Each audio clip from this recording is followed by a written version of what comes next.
let me tell you, like, what the starting point was. The starting point, I was interested in political philosophy and political violence, and in violence because I had worked on René Girard a lot. And I thought there was something particular about modern political violence. And what really interested me was the fact that many of what we call crimes against humanity, of genocides, and these type of incidents, actually are the fact of states against their own citizens. Not always, but often. In other words, very often, the state is the worst enemy of its own citizen. Whether you look in Rwanda, whether you look in Turkey, whether you look, well, even the Holocaust begins by the state turning itself against its own citizen, and it's afterwards that it exports its violence outside. So, what I thought there was something special about this type of violence for a reason which is grounded, in fact, in political philosophy. According to most of our theories of political philosophy, or at least to the most received ones, the first function of the state is to protect its citizen. It is to protect them, one, against each other. This is what the law does. It protects your house from thieves. It protects your car from thieves, and so on. And then to protect us from external enemies, from our neighbors who are outside, on the other side of the border, these type of neighbors. So there seems, from this point of view, something particularly strange or shocking about the fact that the state would suddenly become the main, would actually turn itself, so to speak, turn on those whose function it has to protect. In other words, it has to protect, its primary function is to protect its citizen, and then it becomes the main enemy of these people. So this has been a recurring incident, so to speak, in the history of the Western world, in our political history, and I thought it was important to understand that. There's another reason why it is important to understand that, I thought, is that also in political philosophy, if you look at all the liberal tradition, like the social contract liberalism tradition, all this tradition thinks of itself as giving to citizens protection against the state. That's what rights are about. They protect us from the state doing too much, taxing us too much, imprisoning us without any cause. So then, from that point of view, these type of violence seemed particularly troubling, scandalous in a sense, right? So that was my starting point. It was to understand, it was to try to understand this type of political violence. And I thought that to understand this type of political violence, the first thing you needed to do was to understand, to take seriously this classical definition of the function of the state, which is to protect its citizen from violence, from each other's and from external violence. And in order to do that, the modern state, and we can call it the nation state in a sense, the modern state has or holds the monopoly of legitimate violence. That is also a classical definition of the modern state, from Max Weber, the modern state as the holder of the monopoly of political violence, not of political, but of legitimate violence, excuse me. Right? Now, I want to go, I would say I want to go back, but no, I will continue. How does the state come to hold the monopoly of legitimate violence, according to political philosophy? Well, classically, in theories of the social contract, which to some extent constitute our, I would say, political common sense, but the citizens get together and agree to give up their own right to protect themselves and to transfer that right to the state. And it is the unanimous transfer of that right to the state that gives the state sufficient power to protect us. However, when that happens, something extremely strange also happens. When there is a unanimous transfer of violence to the state, then, in a sense, that violence ceases to be viewed as violence. It is seen as legitimate coercion. The state doesn't exert violence, it applies the law. So this transfer created a kind of transformation, and it is this which is really the principle of the distinction, in a sense, between good and bad violence.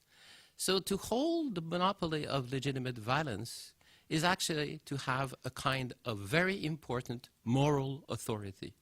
It is to have the authority to say what is good and what is bad violence. And this is what our states do. And this is what the modern state does. And this is something new. This is something new.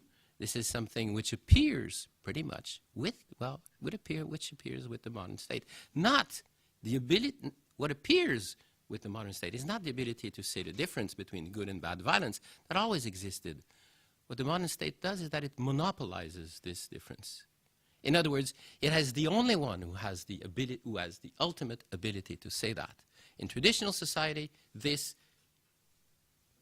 distinction between legitimate and illegitimate violence is something which is scattered, distributed among agents, religion, traditional rules, and so on. If you want to have an example of this, there has been, I don't know how it's been in Holland, but I know in England there has been a lot of, the press has made a lot of what has been called honor killing. Honor killing is when parents kill their daughters, usually, because she's going out with a Christian, or because she's going out with a Shiite or a Sunni, depending. And so the brother, the father, the uncles, they all decide that they will wipe out this, I don't know, clean their honor, right? But what is involved in here is really that these people believe that this is legitimate violence. And they believe that for a certain issue, the issue of family honor, then the family is the one who has the ability to say what is and what is not legitimate violence. We believe that no family has that power, and that it is only the state which has that power. And that the state will say what is legitimate violence in this case and what is not. And so this is what the modern state does, right? It really takes all that. Of course, this is an historical process. It doesn't start like that. But today, and we can even see this in our own lifetime, I think we can see the advance of this, because not so long ago, it was a very normal thing for parents to use physical force against their children. Today, in most Western countries, that's a crime. You go to jail for that. But when I was a child, it was not a problem. That was a normal thing to do. And it was the same thing in schools. So the state has, this monopoly has even become stronger in a sense, or more complete. But I think the history of the modern state is precisely the history of this monopolization, right, of this distinction between good and bad violence. Now, if we look at this from the point of view of René Girard, which my first book was on René Girard, so for me it's not surprising to look at this from the point of view of René Girard. René Girard put forward an interpretation, I think Thérèse spoke to you about this morning, and then an interpretation, hypothesis concerning the origin of the sacred, in which the sacred plays the role of a mechanism of protection against violence. Sacred rules, sacred prohibitions, in other words, the distinction between good and bad violence, right? That's what it is also, plays the role of protecting the community against violence. Now, if you look at this mechanism rests on a transfer of violence of the whole community onto a unique individual, a unique victim. And this transfer of violence puts an end to a mimetic crisis, which is a crisis of violence, and creates the authority that says the difference between good and bad violence. So it really looks a lot like the state. It's very close to the classical classical interpretation or presentation of what a modern state is. However, there are three fundamental differences between these two mechanisms or these two exercises. The first one is rationality. Social contract theory presents the exercise through which we transfer violence as a rational exercise. We are in a situation of conflict with each other. We don't like this. We want this to end. So we rationally transfer our violence to a third party, which will then be able to put an end to our conflict. This is a rational decision on the part of agents. That's the way we conceive it. Second characteristic, secularism. By thinking of the state in this way, we think of the state as being radically, purely, only human. Human take the decision to put an end to their conflict and create the rules which will allow them to do that. So these are the first two aspects. And the third one is precisely the monopoly of legitimate violence. Because in traditional society, nobody ever has the monopoly of legitimate violence, because in a sense, the place from which this distinction is being said is the empty place of the victim that was destroyed, the sacrificial victim. So nobody really holds that monopoly. This is a modern thing to hold that monopoly. And then one of the questions which arise is, well, how was this made possible? How did it become possible to hold the monopoly of legitimate violence? Yeah, I want to add one more thing before I come back and try to answer this question. To hold the monopoly of legitimate violence is not the same thing as being the most powerful party in society. It is not the same thing as, in other words, as being able to put an end to every conflict or to destroy whoever rebels against you. It is really to see the difference between good and bad violence, and that means that it is, in a sense, to have the ability to create or to invent the distinction between what is good and what is bad. And that, in a way, is a definition, nearly a definition of modernity. That's the way we moderns think of ourselves. We think of ourselves as people who give to themselves the distinction between what is good and what is bad. That is the Kantian, for example, in Kant, that is really the definition of the moral law. We give to ourselves the moral law. So it's the same idea is present there, right? So how does the state,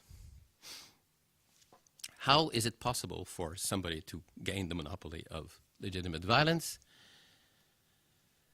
If we ask this question historically, in other words, how did modern states set up, the answer is relatively clear. Violence. That's exactly historically how it worked, right? I mean, conflicts, violence, and suddenly there's one actor which is more powerful, who is more powerful than the others, and who gains this thing. But the hypothesis of the mimetic crisis in Girard is precisely that in traditional society this can never happen. It can never be the case that somebody succeeds to do that. Now, why would this be impossible, and why would that not be possible today? Well, I think there is, I put forward an hypothesis for this.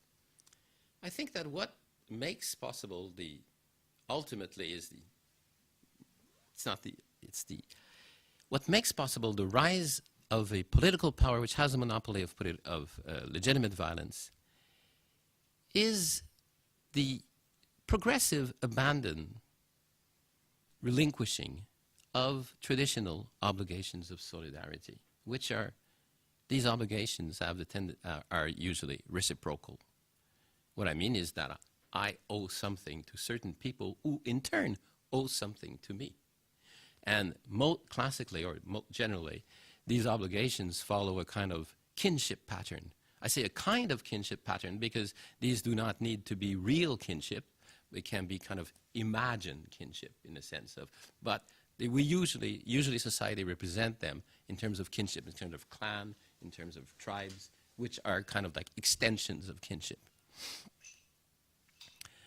And it is, I believe, the relinquishing of these systems of reciprocal solidarity that brings about, makes possible for somebody to gain the monopoly of legitimate violence. And at the same time, it does something else. At the same time, it protects us from our own violence. So let me try to explain a little bit those two claims. I take an example, actually, in the book of an incident which took place in France in 1870, which is called Le Crime de Hautefait. Hautefait is a place. It's a village in Dordogne. And the crime of Hautefait is, one day there was a fair in Hautefait, and there's a young man who will be the victim of a crowd of violent people who will torture him for 2 hours and finally will burn him. We don't know if he was dead but he was he had lost consciousness at this point, in a bonfire and they will just burn him. And they accused him of being a Prussian. Now, this is during the Franco-Prussian War, 1870, right? So they accused him of being a Prussian, and this is all very rational. Why do they accuse him of being a Prussian? Because he is accused of having shouted, "Vive la République." So this works really well. But the reason why it works pretty well and what makes this go together in their mind is that the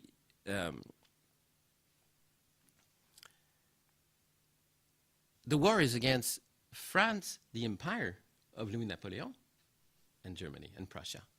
So shouting "Vive la République" is, of course, not giving your support to the king, to the emperor. But in any case, we can. So if we look at this story, another thing which is interesting is that actually he was not the original target. The original target was his cousin, who had been heard to say on the village 2 days before, "The emperor is done for it, doesn't have any bullets anymore." And peasants said, So when this guy came to the fair, they said, "We heard you were talking yesterday at the cafe." He ran away, real fast. He ran away, and then the other one arrives, doesn't have any idea what's going on, and they say, "Your cousin shouted, Vive la République." And he says, "No way, my cousin would have said a thing like that." And this starts it. Now, what is interesting for our discussion, in a sense, in this, is that he was the victim of a collective violence which included about 200 people. Now, the estimate is that there were about 800 people at the fair on that day. So 600 people were doing what? Well, they were doing, neither were they taking part in the violence. They were not taking part of it. Nor were they protecting him. Neither. Neither one nor the other. They were just onlookers. They were selling their cow or buying a pig or whatever, right? But they were not taking part of it. And that is very strange if you think about it. Because in a traditional society, this would never happen. Because in a traditional society, this person would be someone who belongs to a certain group. And this group has friends. And these friends have the obligation to stand for him and to help him. And then what it means is that progressively the violence would have included everybody. Nobody could have escaped it. And that's just given the social structure. It's not a question of whether you want to do it or not. It's given the social structure. But in this case, there is no point, as I say in the book, of running out and shouting, "Hey, they're killing one of ours," because nobody is one of ours. That's the important point. And this is what I mean by relinquishing relationships of solidarity. Once nobody is one of ours, then conflicts can keep unfold themselves. But even though they will unfold themselves, they will not spontaneously necessarily bring about the whole community. Because everybody can just say, "Oh, how interesting. Sell a cow, do something else, go for another drink." Nobody is forced by an obligation to be part of the violence. And violence attracts, but violence scares. And when we have other things to do, we will try to do what we all do. Well, I don't really want to be part of this. And this, I don't really want to be part of this, is precisely what, in a sense, protects us from violence and simultaneously allows these things to happen. So this relinquishing of relationship between, solidarity relationship, is on the one hand what protects us from violence, and it is also, I think, on the other hand, partially what allows the rise of the state. Because what it means is that the state can take decisions which against agents without automatically having large portion of the society against him. And if you look at the problems of many African states, and many, among other things, this is one of their problems. One of their problems is they cannot take the right political decision, because if they take the right political decision, it's going to make immediately a lot of people unhappy people who have very strong relationship of solidarity. So the modern state, in order to exist, has to destroy this system, in a sense, and this system has to be destroyed for the modern state to exist. And what I think happens is there was a kind of historical dialectic between, as the state becomes more often, this system becomes weaker, and as this system becomes weaker, it allows the state to become more powerful. And I believe, but I don't know how much time I can spend on this. I believe, of course, that Christianity has played a major role in this relinquishing of obligations of solidarity. And the reason why, it's because it's not,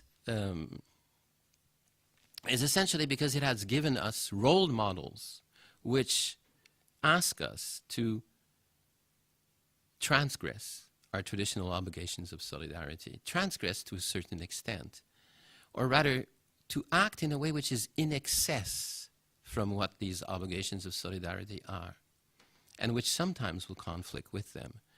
And we can think of two examples of this. One is forgiveness, and the other one is charity.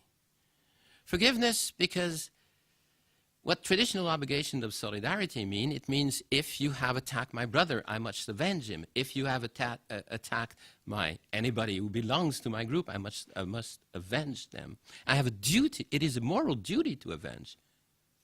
It is not necessarily because I like it. Actually, there's a very nice novel by the Albanian novelist Ismail Kadare, which is called Avril Brisé, Broken April. I don't know how it's translated in French. It's called Avril Brisé, which would mean Broken April. And it's about a young man who has a duty of vengeance for someone whose family has been killed. And he's not very happy about this, but he does it, right? And he dies in the end. But, oh, I shouldn't tell you the end. Oh, not good. Okay, but it's really like he's not happy about this, right? And it shows that these obligations, they are weighed on, they weigh on agents, right? And therefore, if you get a chance to abandon them, at least partially, you will take advantage of that. And in a way, Christianity has played a role in this. Because what Christianity has done is it has said, forgiveness, it has said, this traditional transgression, which is not to avenge your brother, is actually something which goes beyond what your obligation is. It is a kind of saintly behavior. It is something which is great. So what was a transgression then was not only not a transgression, but was beyond recommended, so to speak. And the same thing goes for charity. Charity is to say that you help those who need help, not those who belong to your group only, even if they don't belong to your group. So in that sense, Christianity has certainly historically played a role in the weakening of this system of obligation. And of course, it's not the only thing that played a role, but it's one of the things that played a role. And what also will play a role, of course, is the growing power of the state. And what also will play a role is the interest of the agents. Because as I was saying before, people have interest many times not to fulfill their traditional obligations, because their traditional obligations are financially burdenful, they are unpleasant, they take time. So if you can avoid it, you're going to take advantage of it. So Christianity, in a sense, gave a role model or a justification for not doing it, but it doesn't mean that everybody who didn't do it did it for that reason. You know, in other words, agents exploited the space, the cultural space that was given by Christianity for their own advantage, and that helped to destroy this system, right? So it's not just Christianity as such, it's what Christianity allows, which as such is not a Christian behavior, right? Which also plays a role, right, in this. One of the aspects of this, and this now brings us back to crimes against humanity and major forms of modern violence, what this creates, this abandoning of traditional solidarity, traditional relationships, reciprocal relationship of solidarity, what it creates is what I call in the book indifference. And by indifference, I do not mean so much a psychological disposition as a social organization. A form of social organization which makes it the case that when we are confronted with these things, or rather, a form of social organization which makes it that for all of us, most of the time, towards most people, we do not have any particular obligations. We have the same obligation towards most people, and those obligations are pretty small. We feel special obligation towards our parents, our friends, and that's about it. Traditional societies, each agent is always related to a lot of agents through these obligations, and they are more or less, and they spread out and they become weaker or stronger depending, but nonetheless, no agent is isolated as we are. So this means that in every circumstance, we can look somewhere else without committing a transgression. But because traditional obligations are reciprocal, because renouncing your obligation is a transgression, it's always expensive to do. So there are systems which tend to auto-police themselves, to maintain themselves. But if you don't help the person who fell on the street, you have not committed a crime, and nobody's going to blame you. We're busy, right? You're going to an interview with the Freedom Lab, for example, right? You're not committing a crime. And that is the way we all act. But the reason we act, what I want to say is that it's not that, the answer to this difficulty is not to say, well, you know, we should form our children to be less indifferent. Of course, that's a good thing. There's nothing wrong with that. But I don't think this is really what is in the last instance involved. What in the last instance is involved, it is socially. It doesn't cost anything. It's like sending spams, right? That's why we get so many. It doesn't cost anything. It's the same thing. So why indifference brings us back to my original question is because one of the remarkable characteristics of major political crimes of that sort is the ease with which ordinary people will commit them. That is to say, there's been a lot of inquiry about this, but many, if not most, of the perpetrators of genocides and things like that are not madly brainwashed, ideologically motivated agents. No, they're just Mr. Nobody, Mr. Everybody. And neither are they, most of the time, under threat of great danger to themselves if they refuse to participate. I mean, there's a very interesting book by Christopher Brown, and I think he's a British historian, it's called Battalion 201, which is about the police battalion which went around, one of the police battalion German army, but police, which would go around in Poland and execute thousands and thousands of Jews in villages, right? So he looks at these people, who they are, where do they come from, their background. So one of the things which is really interesting, which he shows, is that nobody was ever punished for saying, I'm not going to do this. What you could not do is say, this is abominable politics. Germany should not be doing this. No, that you could not do. But if you say, no, I don't want to participate in this, and usually the people would say, look, I'm weak. I have children myself. I can't do that. They say, okay, go away. That is very interesting. And if you look at Rwanda, if you look at the analysis of what happened in Rwanda, it's the same thing. People had to show they were not against it. But they didn't, many people, they just could walk away slowly, and nobody would bother them. But of course, if they tried to defend, they would be destroyed.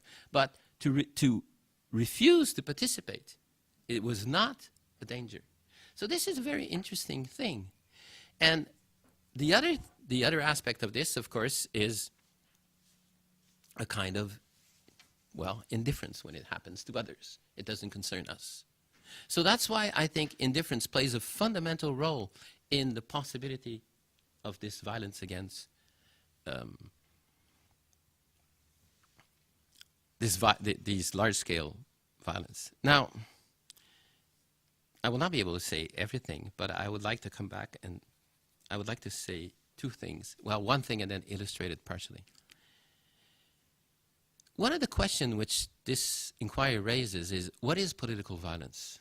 What is different between political violence and criminal violence? Is there anything different? Is it the same thing?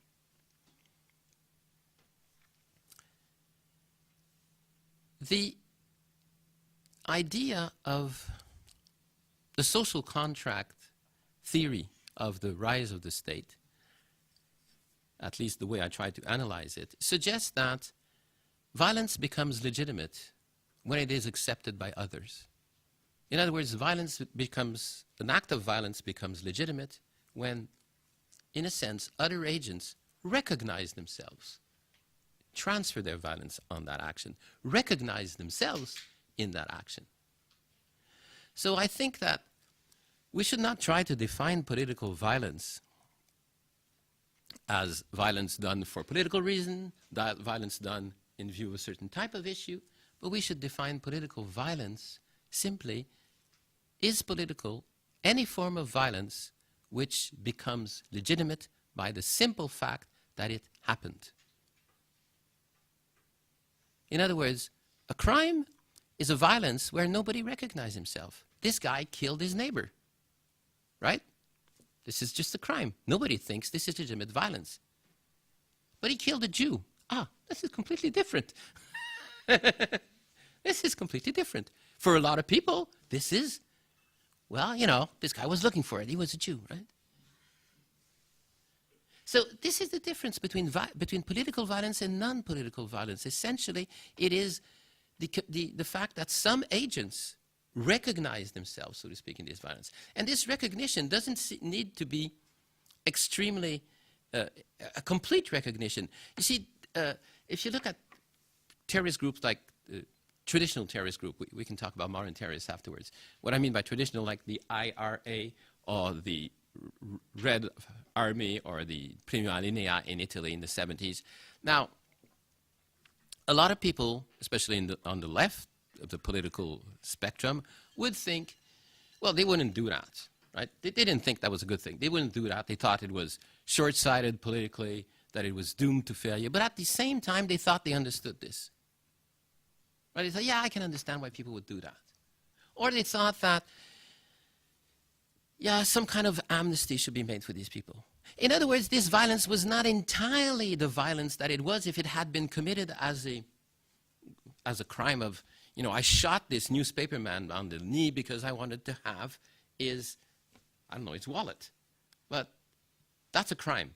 But you shoot him in the knee because he wrote an article which you consider right-wing, That's a political crime. That's a kind of violence which, to some people, is acceptable. And I think the difference between political and non-political violence is exactly that. It is the difference between violence which is unacceptable and violence which, to some extent, is acceptable. And the more it becomes acceptable, the more it becomes political, and the stronger it is.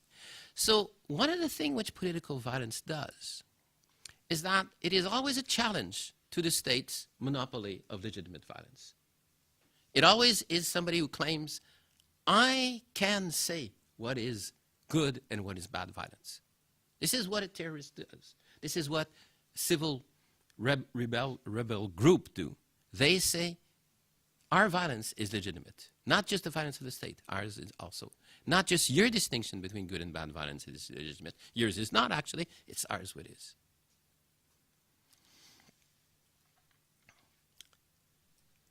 When that happens, and one of the things which it does once it has reached a certain level, I think, but I don't know what that level is, actually. But one of the things which it does is that it tends to blur the distinction between political violence, in a sense, and criminal violence. And this blurring of the distinction is visible. We can see it when we start reading about these events. I mean, all these terrorist groups and all these rebel armies, there's always,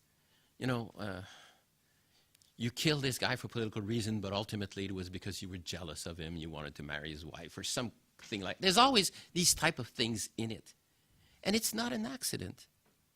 It is because the political and the criminal become very indistinguishable. And there's a very interesting information I found about this. There's an American, maybe he's Canadian, historian whose name is Gelately. And he wrote a book. He wrote actually one book which is, he wrote a lot about the history of Germany, Nazi Germany. And one of the things he found that if you go through the archives of the Gestapo which survive, and you look at political denunciation, more than half of the political denunciations, in other words, my neighbor is listening to English radio, or my neighbor is a Jew, or my neighbor is whatever, doing this or that, more than half of these denunciations were what the Gestapo called malicious, which means that they were not politically motivated. Denouncing your neighbor to the Gestapo was a good way of getting rid of a commercial rival which you didn't like, or a love rival, or replacing advantageously a divorce procedure, which can take a long time and be very expensive, right? So this is more than half, more than 50%. In all the archives that survive, because we don't have all the archives, because many archives did not survive. So this shows really something also which is fundamental. It shows how political and non-political violence blurs each other, and also it shows how political violence is fostered by the fact that individual agents exploit political violence to their own advantage. Because this is what these people were doing. They were exploiting the violence of the Nazi to solve their own personal problems, to resolve their conflicts. There is another data which I found, which is very interesting, by a book which is called The Logic of Violence in Civil War, written by a man, I can't remember his name, that's not good. Anyway, he's actually American of Greek origin. And in this book, he tries to figure out the following. He tries to answer the following question. Why is it that in civil war, there is always some kind of like extreme violence, which is not just violence in terms of what we call collateral damage, or armies and then there's civilians which are killed through bombing, but villages which are destroyed, everybody's killed, bodies are mutilated, you killed families on 3 generations, everybody who cannot escape. Why is it? And also, he doesn't really answer that question, but he tries also to answer another question, and I think he answers it very well. It is, what is responsible for the distribution of these types of crime? Because if you take a map, you will realize of where the conflicts has been moving for the last 20 years. If you take a map, you will realize that it only takes place certain places. And then if you look closer, you zoom in, then you will realize that there's this village here, which has XYZ characteristics, and then 5 kilometers beside it, there's another village, which is same size, same economical interest, as easy of access as, I don't know, also pretty much same characteristics, except that in 5 years, village A has had 3 of these massacres, and village B has had none. So how do you explain that? So there's an explanation. How do you explain the large-scale distribution? How do you explain the local distribution? The answer to the large-scale distribution is that this type of violence usually takes place in disputed areas. In other words, in areas where neither the government nor the rebel force managed to establish themselves in a stable way. So that's for the global distribution. That makes sense, right? For the local distribution, and this is where we're coming back to the the malicious denunciation, there is statistically only one factor which makes a difference by at least his study, and that factor is whether or not there are long-standing conflicts in the village. In villages which are divided between families and clans, where there have been long-standing conflicts, massacres happen. In villages which are united, massacres do not happen. And why? Because once again, people go and say, you know the blah, blah, blah? Well, they are hiding arms for the rebels. Or they go and say to the rebels, you know the choo, choo, choo? They are actually police informant. Again, agents exploit the political violence to their own advantage. Make it worse. And, of course, destroy the separation between political violence or between legitimate violence and illegitimate violence, right? Because political violence is an effort to create this distinction, right? To recreate this distinction. So,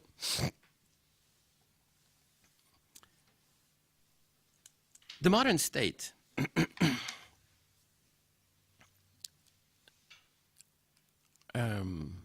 can we yeah, we can do. No, sorry, I should proceed a little bit differently. In traditional societies, anthropologists usually consider that they are, in fact, 3, or that you can divide the space of conflict and of solidarity into, can represent it as 3 concentric circles. In the center of the circle, of all the circle, is ego, me, right? Each one of us. And in the first circle are agents with whom I am attached by very close link of solidarity and of defense. Now, among people who are in this circle, the use of explicit violence to resolve conflicts is completely forbidden.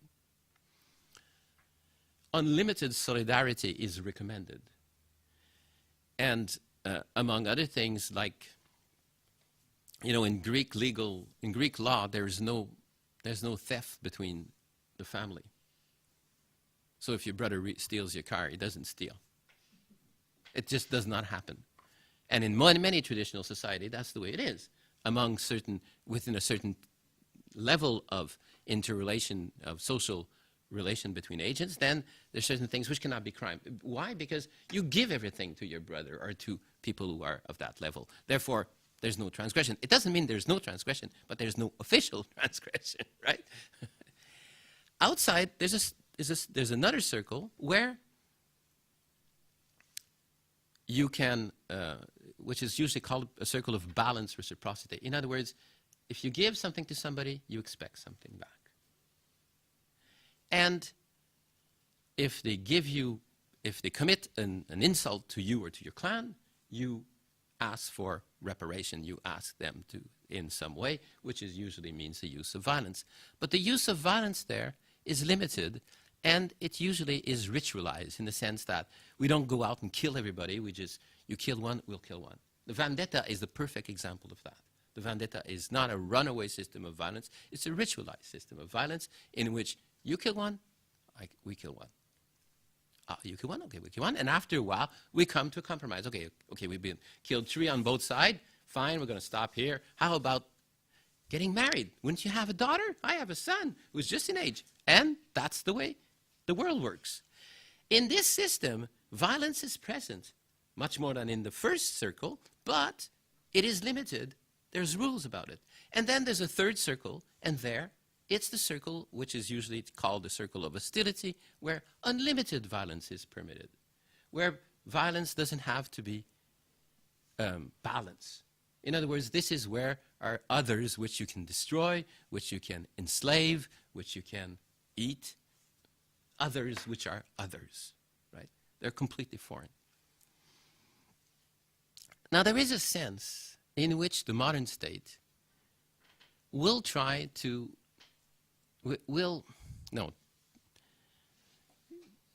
when I say try to, it's not a very good expression because it suggests that somebody is willfully trying to do something. I just mean that attempts to in a kind of like objective sense, right? This is what historically happens, rather than somebody is trying to do something as I'm trying to have a glass of water. There is a sense in which the modern state then will try to transform this economy of violence, what we call this spatial economy of violence. And it will try to do this in, first of all, by destroying these relations of solidarity, which we talked about earlier. What actually the modern state does in a certain sense is that it blurs completely the distinction between the first and the second circle, and it tries to collapse them one onto the other. This is equivalent to what I was saying earlier when I said that now the state comes and rules the violence which is permitted inside the family, right? It has really, that's the blurring of this distinction. That really, here, there's only one rule, and this in this domain, which corresponds to the border of the state, right? Inside the borders, we're all Dutch, or we're all Canadian, or we're all Japanese. It doesn't matter. Here, no violence is allowed among each other. Of course, there is some, but I mean, it's not legitimate. And we're supposed to have a certain form of solidarity, but of course, which is a new form of solidarity, which works. And outside are enemies. So in that sense, the division in 3 space became a division in 2, but actually it's not quite that simple, because if you look at it at the international level, on the one hand you have the states. Outside you have what in French we call le concert des nations, which I don't know exactly what's the right translation in English, but which means these other states with which we are in we have normal commerce, so to speak, in the ancient sense of the word commerce and word exchange. And these are other European countries. And with these European countries we can have war, but these are wars which are limited. We don't really go to excess of violence there, at least until the 20th century. We would have limited wars. There are rules of war, and this is precisely the type of war which Clausewitz describes as the continuation of politics in another form. Wars have political goal. When we've reached that goal, we stop. This was true in Europe until about the 20th century. And then outside of that, there's another space. You can call it colonial space. You can call it, as it was called, terra nullius, empty space, where there's nobody. And there, well, we can use the violence of a completely different nature. We can exterminate large part of the population to bring them to understand what's good for them.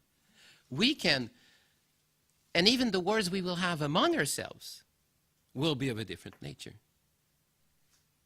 So this division in 3, we will rediscover it in the history of the modern state, but at the international level. Now, this division in 3 had something absolutely wonderful about it. What it had wonderful about it is that it allowed a certain type of distinction to coincide. So those who are further away from me in physical space are also further away from me in cultural space, and also further away from me in moral space. You see, around those who are closest to me are Dutch like me, or Japanese or Canadian, whatever. They're like me. We share the same culture, we share the same language, we share all sorts of things. Outside, well, there's all these Europeans. They're like us, but they're a bit different, but they're like us. They're also Christian. They're a bit more distant, but they're not too far away. They're distant culturally, but not too distant culturally. And they're distant morally, but not too distant morally. Like, for example, they're Italians, you know, they're Catholic, they're a bit strange, but they're not really that bad, right? But then, further than that, you have those guys who are half naked, also have the skin of a strange color, have cultural mores which are extremely bizarre to us, and are morally absolutely repulsive because they make sacrifice, they have moral rules which are complete, they have many wives or whatever. So this was a very well-structured world. It was a well-structured world because these three types of differences coincided. Now, what has happened since more or less the beginning of the 20th century, but more and more as we come closer to today, is that these differences do not coincide anymore. Those who are closest to us can be those who are very far from us culturally and very far from us morally. So what the nation state had done in its time of glory was to have had the territory coincide with the distinction between friend and enemy. And now this has disappeared. And of course, it's not the first time it's disappeared. It has disappeared many times historically in the history of the modern state. The first moment when it disappears, in a sense, is in the French Revolution. Because the French Revolution is first when it exports war throughout Europe. It exports a war which is both a national war, the French against the Germans or the whoever, but it is also the friends of freedom against the tyrants. And this distinction cuts right through every nation. The second example is, of course, the socialist communist movement, which had exactly the same structure. The socialist communist movement is a universal movement which just says there's a friend-enemy relationship which does not coincide with the borders of the state, but with actually it goes through every state. And in a sense, the Second World War is the end of the Second World War is we succeed. We can call it, it's a success. We succeed in territorializing this distinction. In other words, the West is us, the capitalists, the free world, and then the other side of the Iron Curtain, there are the communists.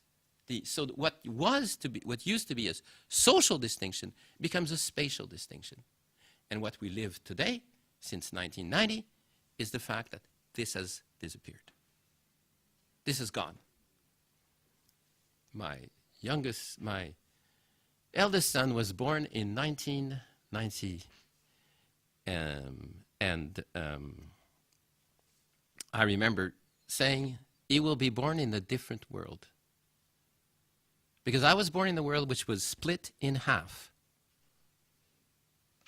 between the East and the West. And he was born in a world which had a completely different structure. That basic structure of the world, which allowed us to make sense of all conflicts everywhere. You know, these were communist rebels or non-communist rebels. And actually, whether or not they were was not the point. The point was that we would interpret it that way. And in any case, since they could get money, weapons, and all sort of stuff by saying, hey, we're socialists, you know, they would do it. Or, hey, we're not socialists, they would do it. Because like rational agents, they tried to maximize whatever was to their advantage. But the fact is that today, we have lost this distinction. And to us, the space doesn't have the same structure. So our worst enemy can be our neighbor, in a sense, from the political, in the political sense, right? Because maybe our worst enemy is our neighbor, but that's kind of like different, right? But our worst enemy can be our neighbor. And he or she is invisible until he or she decides to blow himself up. And this is the fear of which we make a lot of political capital. So this is, it's been an hour. I'll stop. Okay? Thank you.